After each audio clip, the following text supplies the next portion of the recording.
अस्सलाम वालेकुम नाज़रीन, आप देख रहे हैं हमारे YouTube चैनल और मैं हूँ सुबारिया रहमान। अमरीकी कमीशन बराए मजहबी आजादी ने भारत का मकरूज चेहरा बेनकाब कर दिया है और भारत को मुसलसल तीसरे साल मजहबी आजादी के हवाले से खसूसी तशवीश वाले ममालिक में शामिल करने की सिफारिश की है। अमरीकी कमीशन का कहना है कि भारत में मजहबी आजादी की सूरत हाल मजीद खराब हो रही है। भारतीय हुकूमत हिंदू कौम परस्त एजेंडे को फरोग दे रही है और मुसलमानों, ईसाइयों, सिखों, दिल्लतों पर असरअंदाज हो रही है। हिंदुओं को धर्म की अफीम एक तरह से चटा दी गई है। आपने देखा होगा मुगल बादशाहों को लगातार भारत के आज के मुसलमानों के साथ जोड़कर अपने इतिहास में जितनी भी हार हुई उसका बदला लेने के लिए तैयार किया जा रहा है।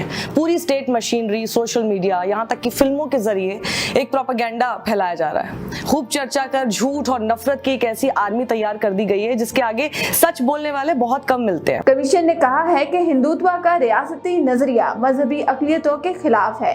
सबको लग रहा है कि हमसे क्या भाई, हमसे क्या भाई, हमसे क्या, लेकिन राहत इंदौरी साहब का एक शेर है कि लगेगी आग तो आएंगे कई घर जद में, इस बस्ती में मेरा मकान थोड़े है। भारतीय हुकूमत ने मकबूजा जम्मू और कश्मीर में इंसानी हकूक के कारकुनों और सहाफियों को गिरफ्तार किया और उनके खिलाफ मुजरिमाना तहकीकात शुरू कर दी। मसाजिद पर हमलों के बारे में ट्वीट करने वालों के खिलाफ बगावत के मुकदमे दर्ज किए गए। कमीशन ने कहा कि भारत में बगावत के कानून का मुसलसल इस्तेमाल तशवीशनाक है और बगावत के कानून का सबसे ज्यादा इस्तेमाल जम्मू और कश्मीर में हो रहा है। रिपोर्ट में कहा गया है कि मजहबी अक़लियतों के रहनुमाओं को बगावत के कानून के तहत गिरफ्तार किया गया और मुसलमानों, ईसाइयों और दीगर अक़लियतों पर मज़ालिम की शिकायत करने वालों को भी निशाना बनाया गया है। अमरीकी कमीशन ने तब्दीली मजहब के खिलाफ कवानीन पर सख्त तशवीश का इजहार करते हुए कहा कि भारतीय हुकूमत ने बैनुल मज़ाहिब शादी करने वालों पर तशद्दुद की सरपरस्ती की। अमरीकी कमीशन ने कहा कि भारत में मजहबी आज़ादी की सूरत हाल